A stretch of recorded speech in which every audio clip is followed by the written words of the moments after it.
Hey guys, welcome to my video. Today we're going to take a quick look at the DC Multiverse McFarlane Platinum Edition Detective Comics 27 Batman figure. So, if you didn't already know, Detective Comics 27 was the first appearance of Batman.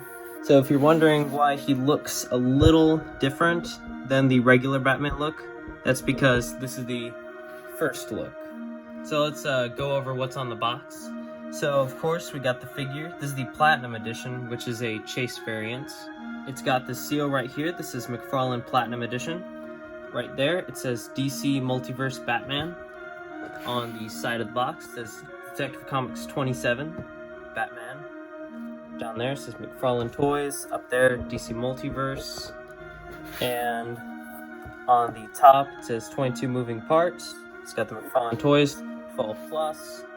On the side, it's got this kind of pop figure thing. It's Batman. It's got a little barcode, DC Multiverse. And on the back of the box, it says McFarlane Toys, Batman Detective Comics 27. And right there is the cover. It's got some more information right there in a different language. DC Infinite, or Universe Infinite.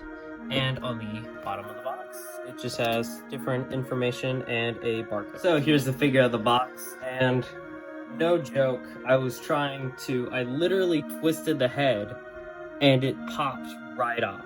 That is so, I'm just really frustrated because this is a chase variant. That is really annoying. Maybe I should have just left it in the box.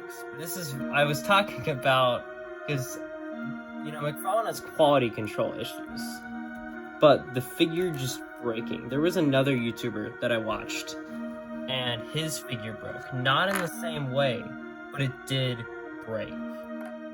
And I'm just really angry by that, because, I don't know, I feel like the head support is really skinny, because when it comes to the Marvel Legends ones, they're really big and bulky. Let's talk about at least some good parts. I like the cape. The cape is pretty good. It's not as poseable as I want it to be. I feel like I'm having to really fidget with it to get in any positions, which is a little annoying because I'm kind of having to bend it to get it to stay up. I kind of wish it had one more wire in the middle. So the articulation is pretty basic. This is not how I wanted the review to go at all. And literally right when I took the figure out of the box, and I was moving the head around, and it snapped, which has never happened. Here's the thing, I have had NECA figures. I have unboxed on this channel at least 4 of those figures, and none of them broke on me. By the way, you know, NECA is known for breaking, and I own 7 McFarlane figures, maybe 8, I haven't counted in a while. And this is the first one that has ever broken on me, because these feel like really durable figures. So for accessories, let me get them out. It comes with a blue wrench. It comes with 2 of these hands, and then 2 of these hands. Like, oh no, my head broke because I got nothing. I wish I got it on camera when it snapped. So let's move around his cape. So you can move it about that high up. Move it about that high up. I like the blue in the cape. And then you can fold it in different ways. You can have it like whoosh, like that. I just have a lot of figures, and I'm glad that it was only one. You know, 1 out of however many reviews that I did. The red looks cool on it. The head stays in, yay! Also, one thing that I don't understand about the painting job on this figure is that they just put a square on his head and then painted the ears, which is a little weird because it doesn't really look like that on the cover. And I like the blue gloves. I like this a lot better than the purple gloves, because the purple gloves look really goofy. He's dead. For some reason, they didn't put it on his belt, like the little blue streak on his belt, which is a little odd. But overall, I like the figure, but I'm gonna try to find a way to glue it where the joint, if I can, holy crap, I can't even move that. This little part right there, I cannot even move that. I wish I could just buy another one of these Batman figures and then easily switch the cape, legs, hands, and whatever else is exclusive to this figure to the other figure, because I really love the look of this figure.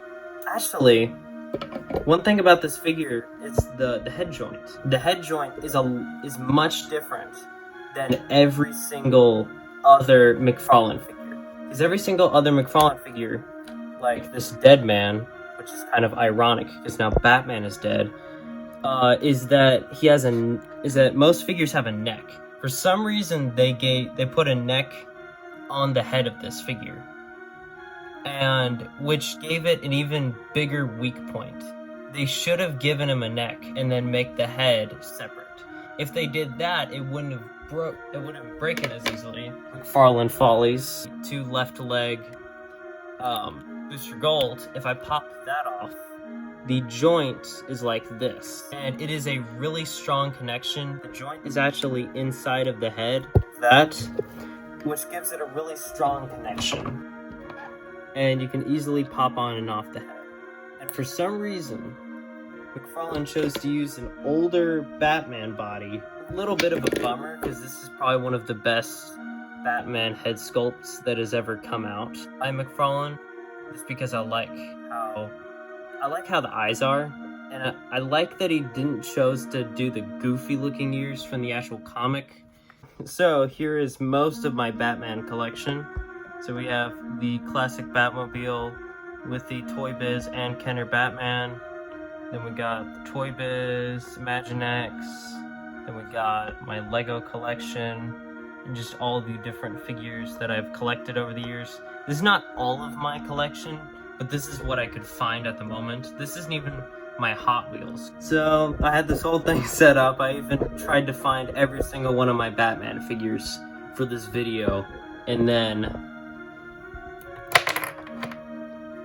no, broke, man. So here's the figure with the gripping hands. Maybe I should get a top hat and monocle, and then make a gentleman ghost Batman figure.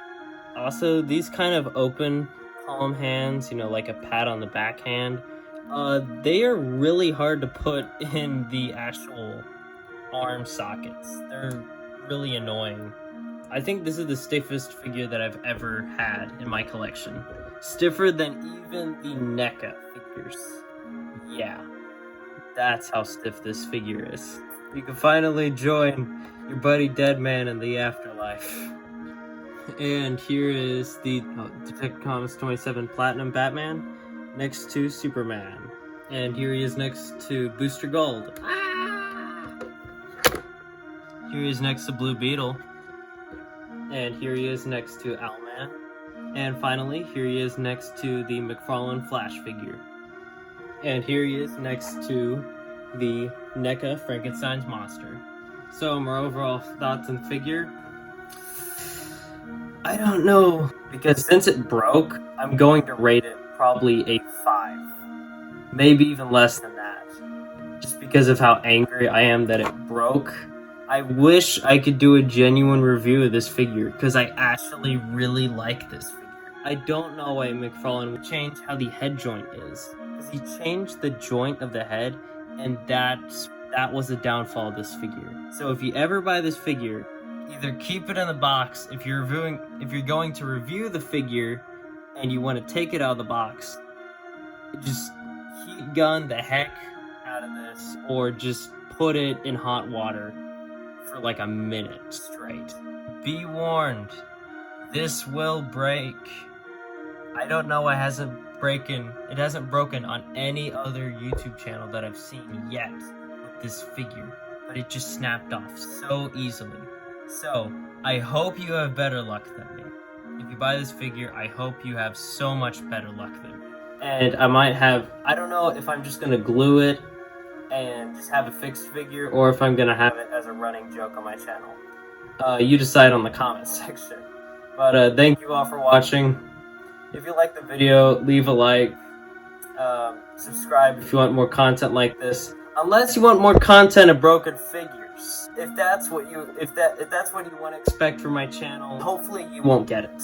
Again, thank you all for watching, and have a good day, and don't have a broken Batman. Goodbye.